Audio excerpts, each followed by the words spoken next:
Welcome to the second Reddit paranormal story.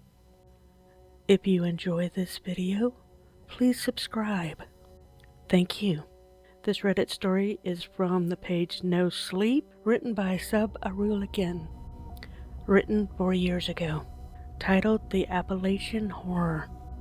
I grew up in southern Appalachia in western North Carolina, 30 minutes outside of the town of Asheville. The hills and hollers of Appalachian Mountains are some of the oldest mountains in the world, with some of the rock formations dating back over 1 billion years. That quite literally means they were here before there were terrestrial animals. As with most things that have been on the earth a long time, there are inexplicable anomalies, both benevolent and malevolent. For example, the brown mountain light. Never in my life have I felt threatened or uneasy when witnessing them from wise men's view. They are neither good nor evil, they just are.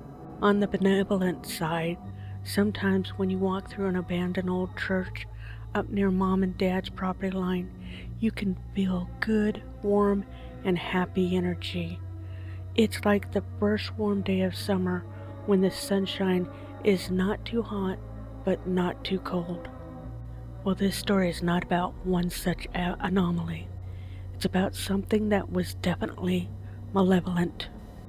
About a decade ago, I was in night school up at AB Tech, going to school for automotive mechanics. I would go into class about 2 p.m. after I got off from my part-time job, and I would end up getting home around 10:30 p.m. depending on traffic. Every night I drove the same road in my old 1973 W200 Dodge pickup. Some nights it would get rather boring and I would take a different route, jump off of I-40 and drive the back roads.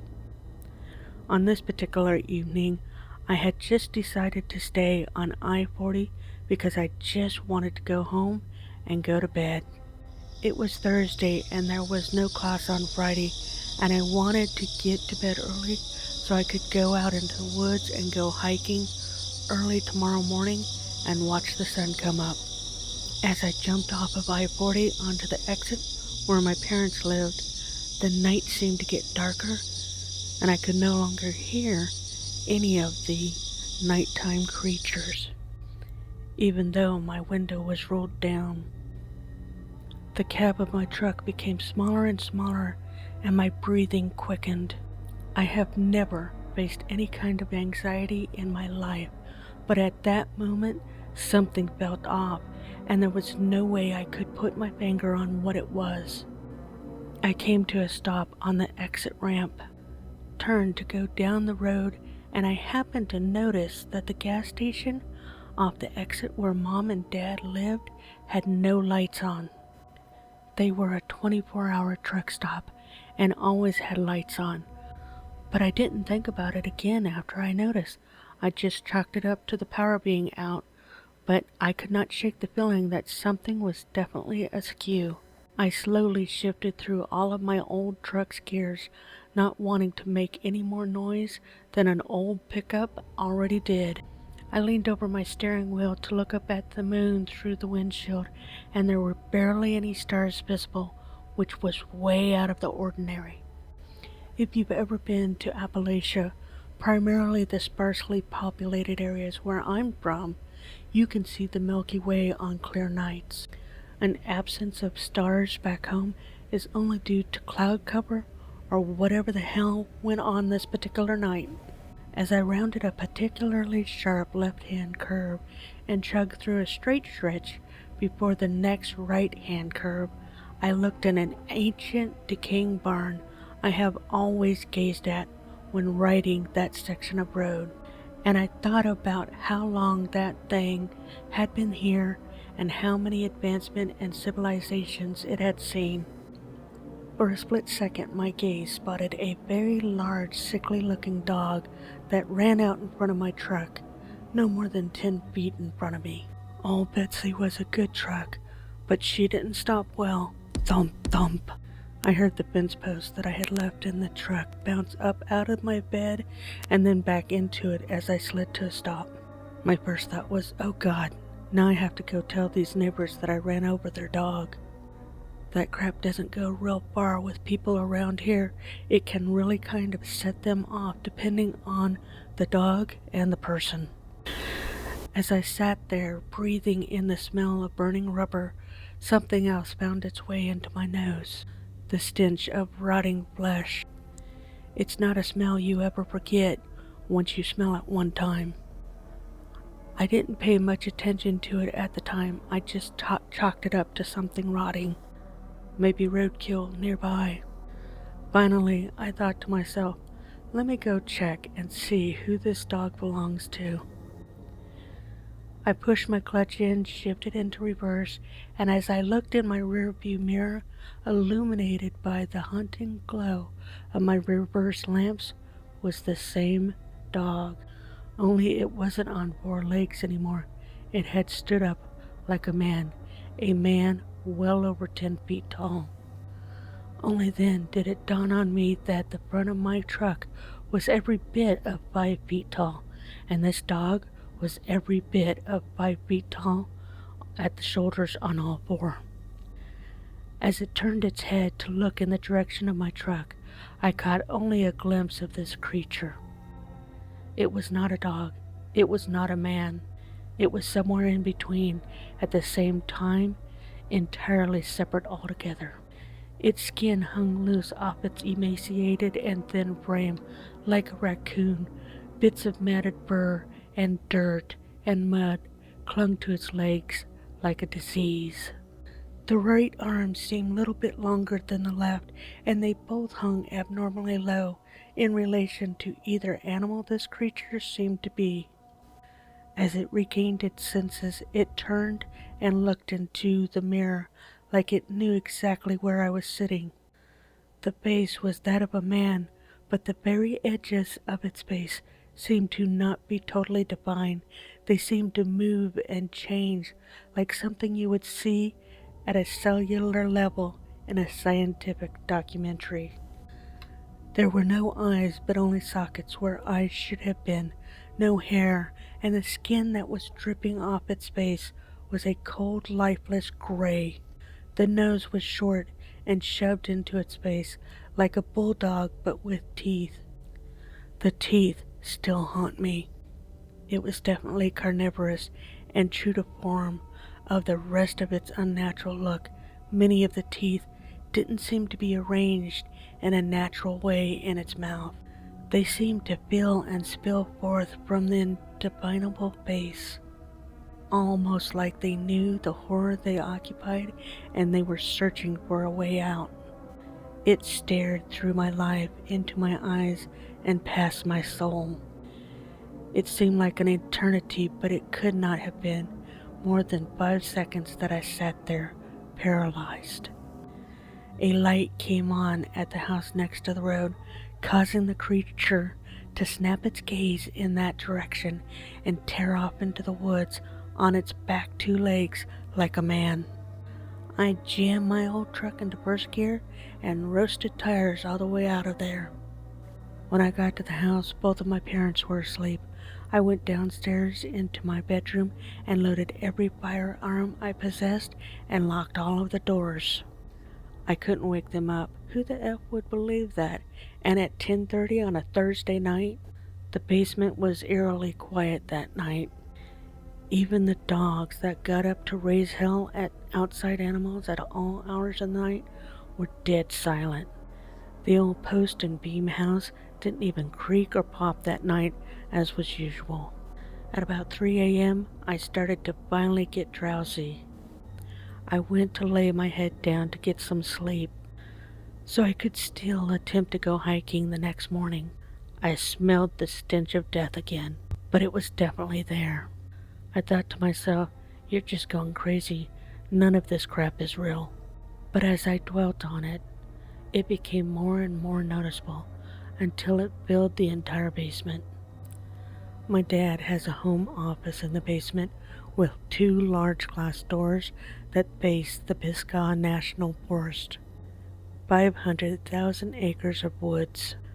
I finally woke up the courage to walk out of my bedroom and into the basement living room with my little tactical 12-gauge loaded tack light on. I covered the flashlight with my hand so as not to make any presence known until need be. And as I turned right out of the living room into my father's office, I shined the light through the glass doors, and at the edge of the wood, there stood the creature. It was motionless. It stared right into the light, unafraid, with those soulless sockets, devoid of eyes.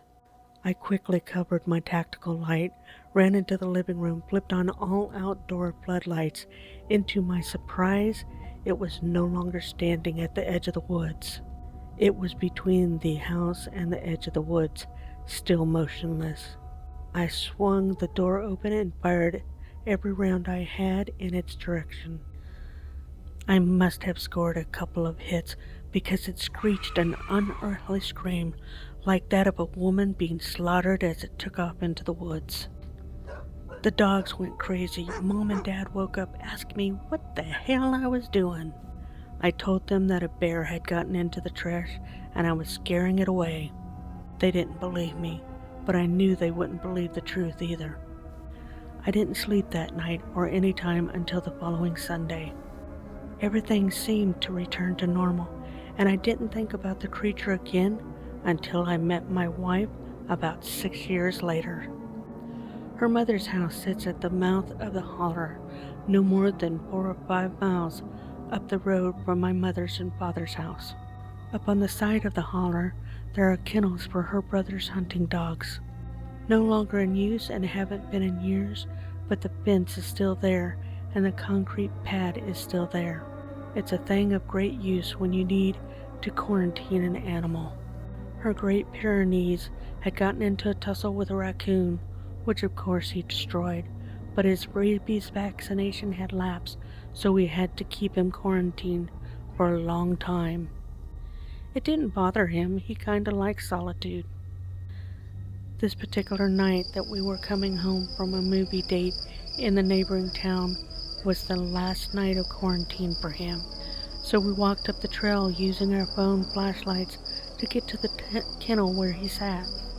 He was patiently waiting, tail wagging, happy to see us. We put him on a leash and started walking back to the house with him. As we were walking back through the darkness, I started to feel that same feeling I had felt the night I hit the creature in my truck. I didn't say anything so as to not alarm my wife, but then the smell came wafting in on the breeze.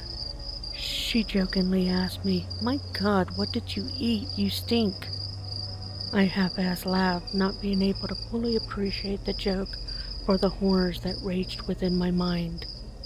She immediately caught on and asked me what was wrong, to which I could only reply, "I'll tell you later."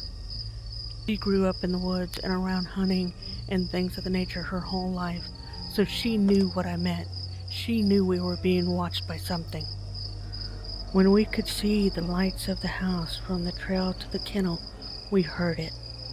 There came barking from the kennel that sounded just like the Great Pyrenees we had on a leash next to us. It was a perfect imitation.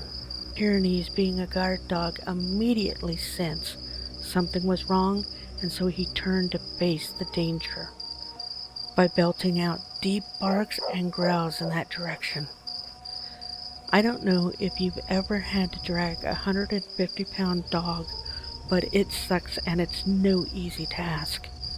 I'm 6 foot tall and 240 pounds, and it was all I could do to get him back to the house. The barking never ceased the entire time we were running towards the house. In fact, it seemed to grow closer and closer until it seemed it was coming from inside my own head. Her mother heard the commotion and flipped the floodlights on as we made it into the fence of the yard and caught a glimpse of something coming to a dead stop at the end of where the light reached. It wheeled around and went tearing back off into the darkness. My wife looked at me and goes, "You want to tell me what the F that was?" To which I replied, "Let's go inside." I told her the story and she listened intently, hanging on every word. Her family came from a long line of granny witches and other supernatural healers of the Appalachians, so her older sister came over the next morning with some herbs and chants to bless the property and to ward off the evil. I suggested we go up to the dog kennels and do them as well. When we got to the kennels, they were completely destroyed. The very concrete foundation was cracked and the chain link fence was torn off its post. The dog houses were destroyed and the place reeked of the stench that followed that creature. My wife's older sister just went about her business like normal, blessed the place, burnt some herbs, and let us back into the property. When she got into the house, she wheeled about on us suddenly and instructed us very firmly to never go into the woods after dark, not until this thing leaves me alone. To make a long story short, my wife joined the military and she ended up getting stationed in Delaware. Well, as someone who'd lived around fairly large mountain and endless wilderness their entire life, Delaware is pretty terrible. At least that was my thought when I first moved into the middle of a 50,000 plus population city. Fortunately though, it didn't take us long to find a house in a sleepy community further south. We purchased the house and moved in with haste. We were both very grateful and glad to be out of the city into a rural setting again. The land in Delaware seems lifeless in comparison to the Appalachian. The sparsely populated woods don't possess any of the energy that goes one way or the other. That ground doesn't seem to be alive like it is in the Appalachia. Having not thought about the creature in a long time, I resumed my staying outside after dark and playing with our dogs in a rather large yard that borders a small patch of woods. Well, last night I went outside to play with the dogs, and as dark sank in, I built a decent-sized fire in my fire pit and consumed some good old-fashioned Appalachian mountain cough syrup from a mason jar. And just as the fire was dying down, my American bulldog tore off towards the woods. He has a habit of running off to go on adventures, so my immediate instinct was to chase him down in the yard and tackle him so he could not get away. As I tackled his 110-pound arse to the ground and then threw him into a fireman's carry over my shoulder, I heard him begin to bark. Only the bark was not coming from him. The only sound coming from him was a deep, rumbling growl, a noise I have never heard him make. It was a threatening noise. Something was definitely wrong, and as I ran with him on my shoulders back to the house, the stench of death again began to fill the air. The two other dogs must have caught wind of what was happening and met me at the back door, which I threw open, slammed shut, locked, and again loaded my firearms. How the hell could this thing have followed us 650 miles up here? As I flipped the floodlights on at the back side of the house, several of the bushes and small trees at the forest edge were shaking like something had just run through them. My dogs went crazy all night, barking and howling and attempting to get out the windows. I didn't sleep a bit, and I don't think I will for a while. I know for sure I won't be in the woods after dark ever again in my life, not until this thing is gone. You can shop at echopearlcreations.com, which is the official website for Paranormal True or False. You can go to producerjimriley.com to learn more about the man that makes all the music for this channel. And again, if you enjoyed this video, please subscribe. Remember to question everything. Thanks for watching Paranormal True or False.